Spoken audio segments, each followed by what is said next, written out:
जय जगन्नाथ हर हर शंभु आग को आमर सावित्री व्रत।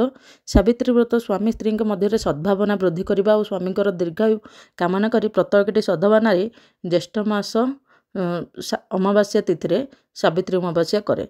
चलतु आम जाना यही सावित्री अमावास्या पूजा दिन आम कौन करवा उचित और कौन करवा अनुचित और कौन से भी पूजा कले आमको किपरि भाव में संयमता रक्षा कले किंबा कौन से नियम पालन कले आमको से फलर सुफल मिले से विषय में जाना। प्रथमतः जो भी पूजा होची ना हो कहीं आम ब्रह्म मुहूर्त में शଯ୍य त्याग करवा उचित। ब्रह्म मुहूर्त में शଯ୍य त्याग करने पर आमको शुद्धपूत जल आमको स्नान करा पड़ो। शुद्धपूत जल इन द सेन्स आमको बाल्टी टे गंगा जल नहीं कि गंगा नारायण कहीकि आम मुंडरे 3 थर पानी ढालिकी गंगा नारायण कहीकि तापर आम आमर निज स्नान काम सर पड़ो। जदि आपण पाखे गंगा जल ना आम टे हलदी कि ना खाली कहीदेले भी चलो। तापर सेकेंड थिंग हूँ तापर आसला आम निजक निजे भलसे सजेवा दरकार। कारण ओम ब्रह्मसी षोल श्रृंगार करवा दरकार। ओम ब्रह्मसी मतलब हूँ आम भितर मध्य परमात्मा अंश अच्छी से आम निजक निजे सजेले भगवान निश्चित भाव में खुशी हे से आम निजक निजे ध्यान देवा दरकार। तापर थर्ड थिंग हूँ आम हाथ में पानी रखी संकल्प करवा आजिर दिन में मु सबु बेले भल चिंतन करी और ठाकुर को मने मने डाकिबी। तापर थिंग हूँ आमर निजर साध्य मते दुखी रंकी ए समस्त को अन्नदान करवा। आम पाखे जदि अच्छी आमर साध्य अच्छी आम वस्त्रदान ए सबू करें। केमती वस्त्रदान करवा आम भिकारी बोली भाभी दबा देले बहुत भूल हम। से भगवान विष्णुंकर अवतार बोली भाविकी कारण समस्त भितर भगवान अच्छा से भितर भी भगवान अच्छा से आम से भगवान अवतार बोली भाविकी अन्न वस्त्र सबू दान करवा। दान करके आशीर्वाद नवा। तापर थिंग हूँ जहाँ जो भी पूजा करूँ आम तापर दिन सारा ठाकुर बीज मंत्र जप करवा निहाती दरकार। जदि आम व्यस्त अच्छा बीज मंत्र आमको जना ना किसी भी टाइम मिले आम जोग जमती करती से टाइप बसिकी आम ओम जप करवा।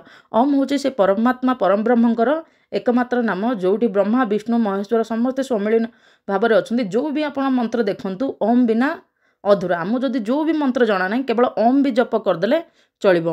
ओम जप कले तार फल हूँ आमर 7टी चक्र एक्टिव हम आउ परमात्मा सहित कनेक्ट होगा ट्राए कर माने जदि आपण बहुत थर कर निश्चित भाव में कनेक्ट हो पारे।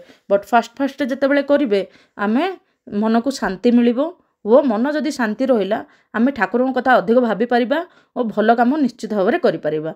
देन आमको सुफल मिल। यही सावित्री व्रत दिन मध्य ये करा जाए।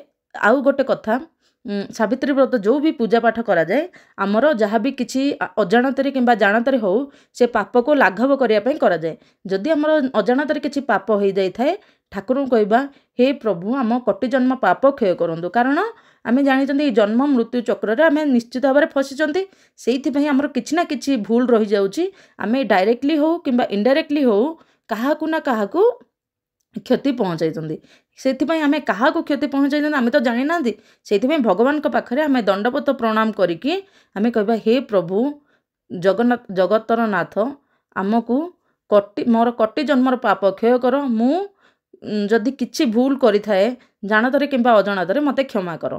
तापरे आमे अन्नदान वस्त्रदान ये सब आम साध्य मते करवा। तापर थिंग होची आमे घरे शांति श्रृंखला बजाय रखा। शांति श्रृंखला बजाय रखार मुख्य कारण हूँ आम ठाकुर सहित ठाकुर कथा बेसी भाभी पारिबा। देन आमको पुण्य मिल। तापर थिंग हूँ आमको आम कस्ट्यूम उपरे आसीबा। किछि जगार रेड कलर ए सब पूजा प्राय मैक्सिमम जगह रेड कलर चूड़ी साड़ी ये सब पूजा करा जाए। Red colour and yellow colour बहुत शुभ मना जाए। लक मना जाए भेरी गुड लक में एटा यूज करा जाए। बट किछि किछि जगार माने गुजरात मध्य प्रदेश ये सब जगार कला चूड़ी ए सब पूजा करा जाए। कला चूड़ीर मतलब हूँ it is a negative energy destroyer माने नेगेटिव एनर्जी को डिस्ट्रॉय करने करा जाए। से आम ओडिशा रे मध्य केतेक जगह देखा जाए से माने कला चूड़ी भी पूजा करती ठाकुर को नेगेटिव एनर्जी डिस्ट्रॉय करने।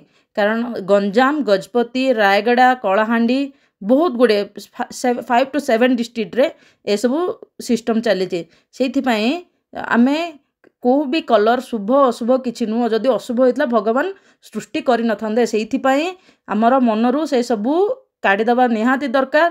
ଅନ୍ଧବିଶ୍ୱାସକୁ ଦୂର କରିକି ଆମେ ଠାକୁରଙ୍କୁ ନିଶ୍ଚିତ ଭାବରେ ଠାକୁରଙ୍କ ପାଖରେ ଆମକୁ ସମର୍ପଣ କରିବା ଦରକାର। ଦେଖନ୍ତୁ କିଛି ଜାଗାରେ ବାହାଘର ପୂର୍ବରୁ ଶ୍ୱଶୁର ଘରୁ ଭାର ଯାଇଥାଏ, ମାନେ ନିର୍ବନ୍ଧ କଲା ପରେ, ନିର୍ବନ୍ଧ ହେଲା ପରେ ବାହାଘର ପର୍ଯ୍ୟନ୍ତ ଶ୍ୱଶୁର ଘର ଯାଏ, ଆଉ କିଛି ଜାଗାରେ ବାପ ଘରୁ ଆସେ, ମାନେ ବାହାଘର ପରେ ବାପ ଘରୁ ଆସେ।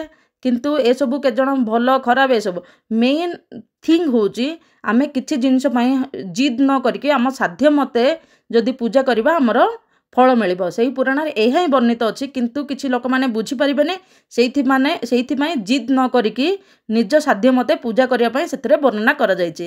ଏଇ କଥାଟାକୁ ଆପଣ ନିଶ୍ଚିତ ଭାବରେ ଜାଣିପାରୁଥିବେ। ଆପଣ ଯଦି ମୋ ଭିଡ଼ିଓ ଭଲ ଲାଗିଲା ନିଶ୍ଚିତ ଭାବରେ ଲାଇକ୍, ସେୟାର ଆଣ୍ଡ ସବସ୍କ୍ରାଇବ୍ କରିଦେବେ। କମେଣ୍ଟରେ ଜୟ ଜଗନ୍ନାଥ କହିଦେବେ।